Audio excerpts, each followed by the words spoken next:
This is Modern Persian Food, a culinary podcast for today's food enthusiast. We talk about classic Persian flavors, modern recipes, and embracing culture and identity through food. I'm Bita. And I'm also Bita. Welcome to our show.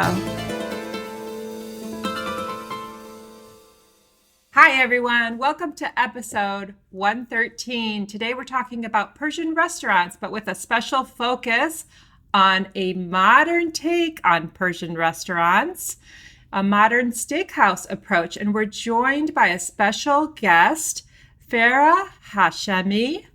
And as always, I'm here with my co-host, Bita. Hi, ladies.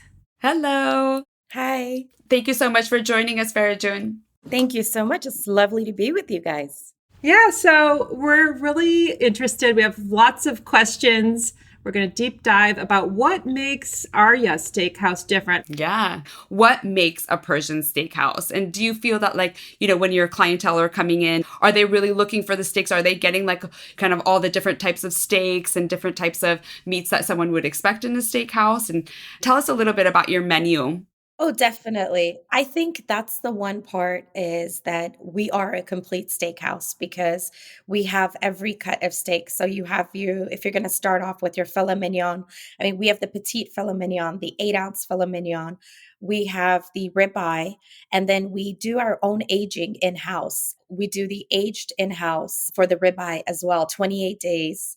We have the tomahawk. We just added the Wagyu to the menu to complete it. Oh, that's fun. The one that was missing. So we have the Australian Wagyu now added on. So as far as a steakhouse menu, to folks that appeal to, I want my steak and mashed potato sort of a person, we have that. But we tell people, I try to explain it to them. What makes a Persian steakhouse is the hospitality, the surroundings, the Persian little things, and the people.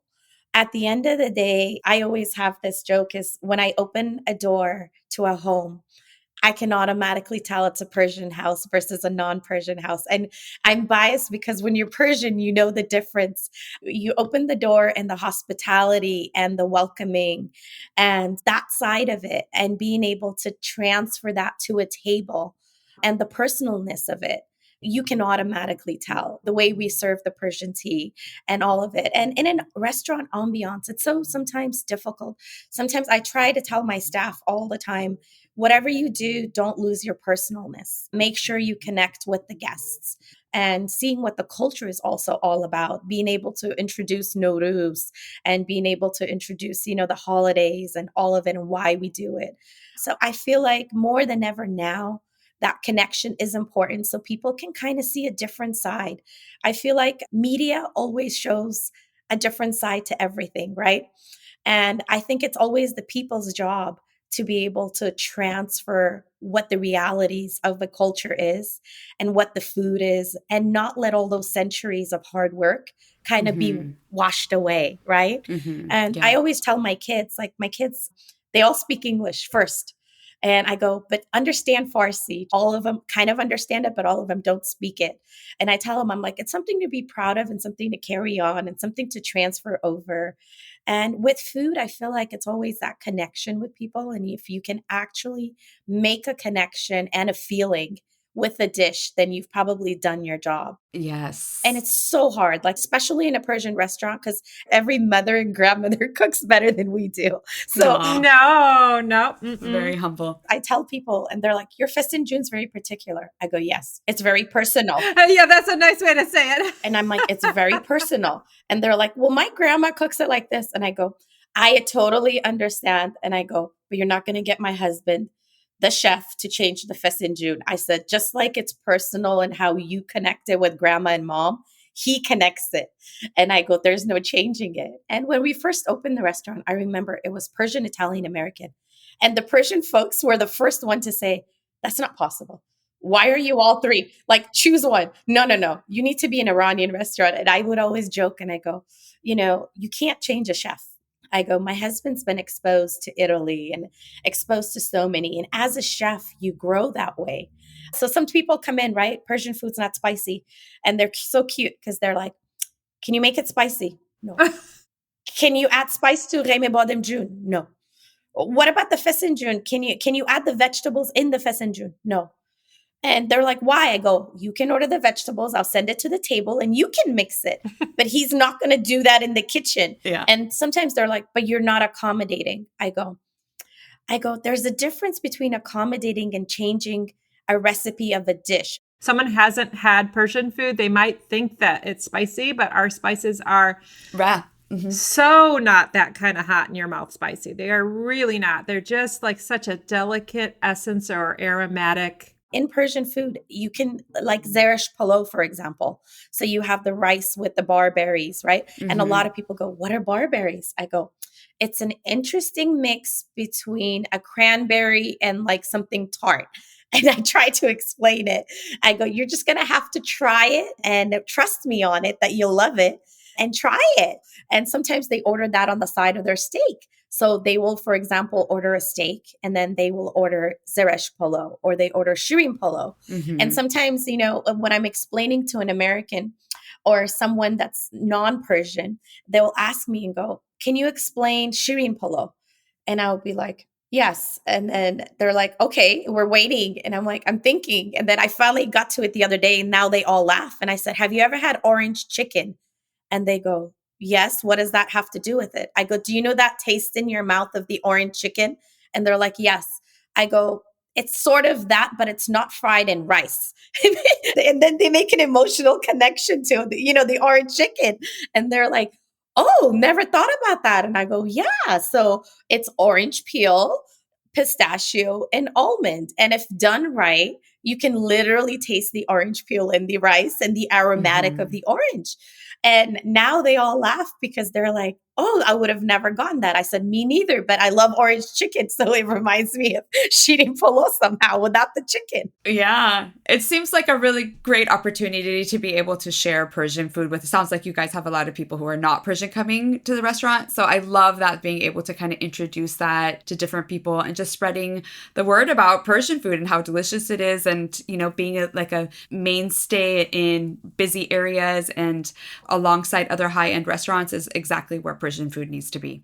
Yeah. Yeah, I think so. You know, Stanford, a lot of the doctors and nurses, I love it because they have so many Persian doctors and nurses and professors at Stanford. So sometimes they do the introduction for us. You know, we do so many groups where the doctors are like, finally, a Persian restaurant's in town. Everyone has to try. And they're like, the team needs to try Persian food. So they'll do the introduction and kind of bring them in. And then it's our job to make sure we deliver. You know, and I think on a daily basis, that's the hardest part. Like I tell people, I go, it's one thing to say it. It's another thing to constantly every single day make sure, you know, are the dishes correct? Is the presentation coming out right? Because the one thing is cooking aspect of it. Another thing is trying to modernize and also make it look as good and try to catch up with the times without ruining the recipe. So there's just so much to that. And, you know, sometimes people come in and go, can I have tahdig? And I go, no. And they're like, well, why not? You know, and I say, well, if you know what tahdig is, because you're ordering, you must know what tahdig is. And I go, we have to be able, the rice needs to sit on the oven long enough to form the tahdig.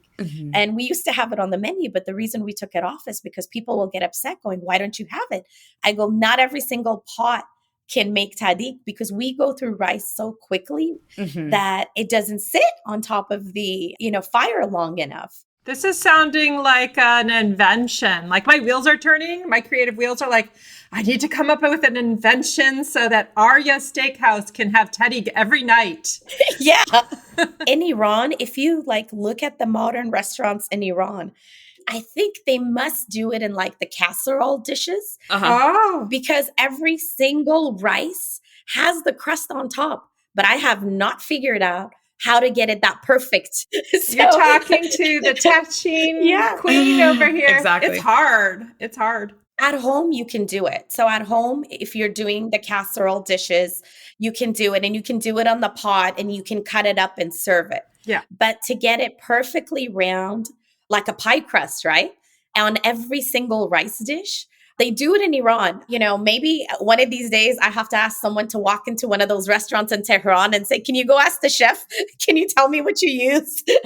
And maybe we'll figure it out. We had a chef, a personal chef on the show, Chef Bita. There's a third Bita. As a third Bita. I am familiar with her. Yes. Oh, you are? Oh, okay. She's adorable. Yeah, she was on TV. She was on Raid the Fridge and she won. She started this private chef's table business on the side in Orange County. And she kind of consulted with me a little bit on making tagine as part of her offering. And you could talk to her offline because she just about lost her mind, how hard it was. I mean, she actually said Zahrimar. I think she said, like, Efteza is what she said. Yeah, like. That's a really bad word. She threw it in the trash. To come up with an idea and to actually deliver and to consistently deliver on a dish, like on a main level, like for catering in a restaurant, it's a whole different story. Yeah. It's so much harder. We've been trying the tadik. For months. We bought different pans. We've bought different dishes. Like, guests don't understand.